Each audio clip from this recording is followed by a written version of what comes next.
السلام عليكم. مرة ويتو أنا شاهن سوق قادنا يا مخيل هالكان ويقنا ولا لها الصومال المريكان خاصة مليابلس جوجا مساعدك أو بكر مول كسر جوجا مخيل شاه لقى قادنا يو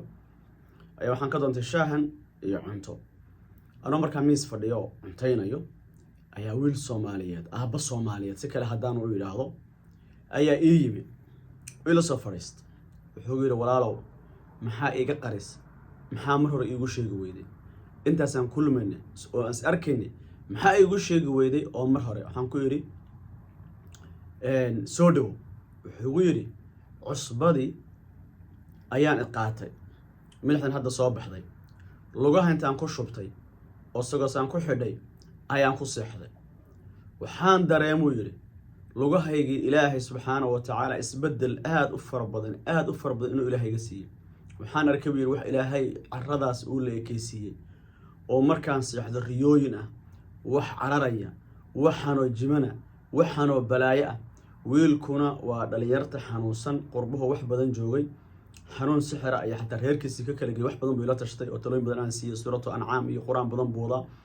kadibna markaa maalin buu wuxuu yiri niyo cusbadaasan u baahanay waxaan ku yiri durdur ka soo qaado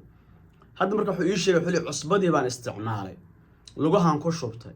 habeenkii baan kula seexday waana ku qubaystay nafiskan ka qaaday iyo sidaan ugu caafimaday ilaaha weyn ee waaxidka og bukulay ilaahay baa marxaati ka ah maxaad iigu sheegi weyd anagu hayna laba kale halka ka soo jeedo iyagana nimana oo marka cabay cunta u maqaneed marka cabay qaybta cuntada ka soo qaadanay taas ayaa waxa dhacday inay leeyahay walaalo cusbadan u baahanahay cusbadan dadka dhan sheegayaan maxay tahay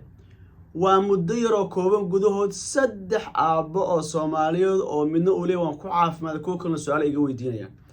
bishii barakeysan way dhalatay shadaadiintana waa la xirxiray meelahay deganaayeen hadii dhabar tahay hadii rixam tahay hadii wiilow inta gumaarka tahay oo ajin caashq uu ku hayo hadii daal far badan ku hayo hadii ilku hayso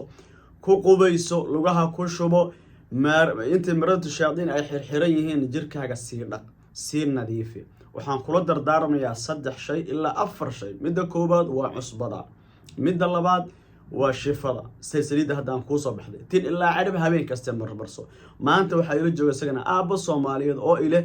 xanuun kasarka laga soo helay quraan baan saaray qaybta waxa laga soo helay kasarka caloosha wuxuu leeyahay walaalo saliida markaan marsaday waan ku caafimaaday waxaan siixanayaa hurdo aan ka bogto waxaan soo kacay anigoo nastay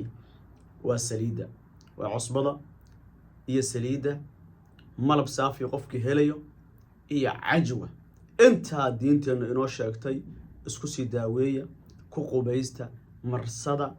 jirka meelaha ay ka deganaayeen iyadoo sidii u fafadhiyaan oo ilmihi yar ay u sii hayaan yaan lagu imaan si qubayso lugaha gasho wax walba samee lamarada walaalaha Mareykan jooga u baahan durdur baad ka helaysaa insha Allah taala online kana waad ka dalban kartaan insha Allah taala linkiga aan soo saaray online kana waad ka dalban kartaan toos bay meel kasta joogto Europe joog Canada joog Mareykan daafisa kala joog online ka dalban insha Allah taala. Assalamu alaykum wa rahmatullahi wa barakatuh.